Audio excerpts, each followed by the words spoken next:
Get ready with me guys. ഞാനുണ്ടല്ലോ ഭയങ്കര സിമ്പിളായിട്ട് മിനിമലായിട്ട് മേക്കപ്പ് ചെയ്ത് പുറത്തേക്ക് പോകണം എന്ന് ആഗ്രഹിക്കുന്ന ഒരാളാട്ടോ. സ്കിൻ കെയർ ഞാൻ എന്തായാലും ചെയ്യാറുണ്ട്. അത് കഴിഞ്ഞിട്ട് ഞാൻ എന്തെങ്കിലും സ്ട്രോപ്പ് ക്രീമോ കാര്യങ്ങളോ അപ്ലൈ ചെയ്തിട്ടാണ് ഞാൻ പുറത്തേക്ക് പോകാറുള്ളത്. ചില സമയത്ത് ഞാൻ സൺസ്ക്രീൻ ഇട്ട് കഴിഞ്ഞിട്ടുണ്ടെങ്കിൽ പിന്നെ ഒന്നും ചെയ്യാറില്ല, ലിപ്സ്റ്റിക്ക് അപ്ലൈ ചെയ്തിട്ട് ഞാൻ പുറത്തേക്ക് പോകും. പക്ഷെ ആ ഒരു ലുക്കിലും എനിക്ക് എന്നെ കാണാനായിട്ട് നല്ല ഇഷ്ടം തോന്നാറുണ്ട്. ആ സമയത്ത് ഭയങ്കര ഒരു പുട്ടിയടിച്ച് ഫൗണ്ടേഷനൊക്കെ ഇട്ട് പോണ സമയത്ത് ഭയങ്കര ഒരു കത്തിക്കോലം പോലെ എനിക്ക് ഫീൽ ചെയ്യാറുണ്ട്. അതുപോലെ തന്നെ ഭയങ്കര സിമ്പിളായിട്ടാണ് ഞാൻ റെഡി ആവാറുള്ളത്. ഞാൻ പ്രോപ്പറായിട്ട് സ്കിൻ കെയർ ചെയ്യുന്നതുകൊണ്ട് തന്നെ ഈ ഒരു ലുക്കിൽ തന്നെ എനിക്ക് എന്നെ ഭയങ്കര ഇഷ്ടമായിട്ട് ഫീൽ ചെയ്യാറുണ്ട് കേട്ടോ.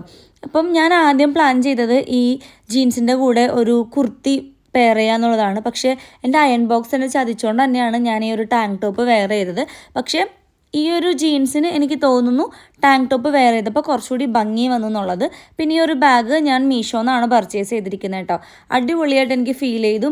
ഹെയർ കാര്യങ്ങളൊക്കെ ഞാൻ സിമ്പിളായിട്ട് എപ്പോഴും കിട്ടുന്ന രീതിയിലല്ല കിട്ടിയിരിക്കുന്നത്, വേറൊരു രീതിയാണ്. അത് ഞാൻ പിന്നീട് നിങ്ങൾക്ക് കാണിച്ചു തരാം എങ്ങനെയാണെന്നുള്ളത്. അപ്പോൾ ഈ ലുക്ക് ഇഷ്ടപ്പെടുന്നുണ്ടെങ്കിൽ നിങ്ങൾ കമൻറ്റ് ചെയ്യുക കേട്ടോ.